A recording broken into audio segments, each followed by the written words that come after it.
Vous le savez déjà, pratiquer un sport régulièrement permet de prévenir un certain nombre de maladies. Mais une étude américaine récente vient de prouver que chez les seniors, cela permet d'éviter le déclin du cerveau et de gagner pratiquement 10 ans. Alors c'est parti, hein.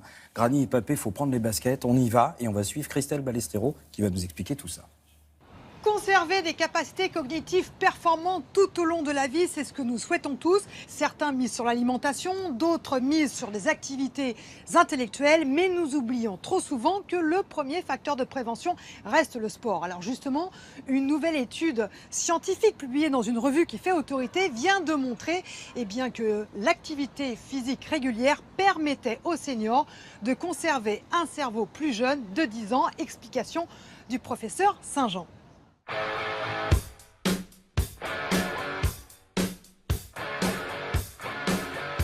Une nouvelle étude vient d'être publiée dans la prestigieuse revue américaine Neurology qui en fait a porté sur l'impact de l'activité physique sur le vieillissement cérébral normal.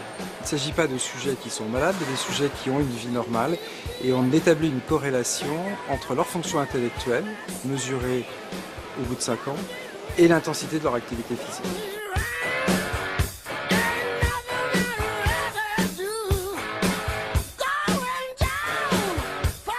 On a donc montré sur une cohorte de 800 personnes que les personnes qui avaient une activité physique soutenue par rapport à ceux qui avaient une activité faible avaient une maîtrise du déclin intellectuel qui accompagne le vieillissement. En fait, la différence était presque de 10 ans, ce qui fait que faire des activités physiques soutenues protège de 10 années de vieillissement.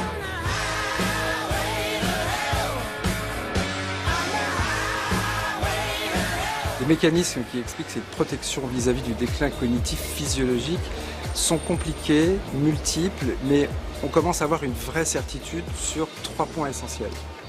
Le premier point, c'est la maîtrise de l'état cardiovasculaire.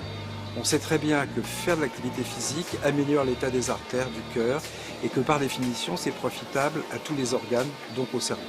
Ça, c'est quelque chose de relativement simple. Le deuxième mécanisme est plus compliqué, mal connu, mais on sait que faire du sport aboutit à la production par l'organisme de facteurs favorables au développement. Alors, le premier développement évident, c'est celui des muscles, mais tous ces facteurs, qui sont des facteurs de stimulation, de création de vaisseaux, de multiplication de cellules, agissent sur tout l'organisme, y compris sur le cerveau. Le troisième mécanisme, c'est l'idée qu'avoir une activité physique soutenue muscle notre réserve intellectuelle. C'est-à-dire qu'au cours de notre existence, on fabrique une espèce de cagnotte qui nous aide à lutter contre le vieillissement. Et cette cagnotte, elle bénéficie d'une activité physique. Sous-entendu, à 70 ans, il faut faire du sport.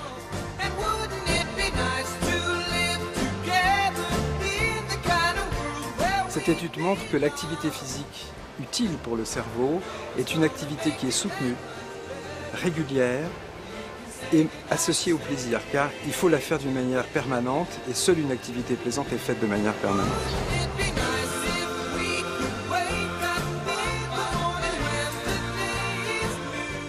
Autre paramètre déterminant le plaisir, il est important de choisir une activité qui apporte du plaisir et qui facilite les échanges. En revanche, la contrainte et l'isolement sont à proscrire.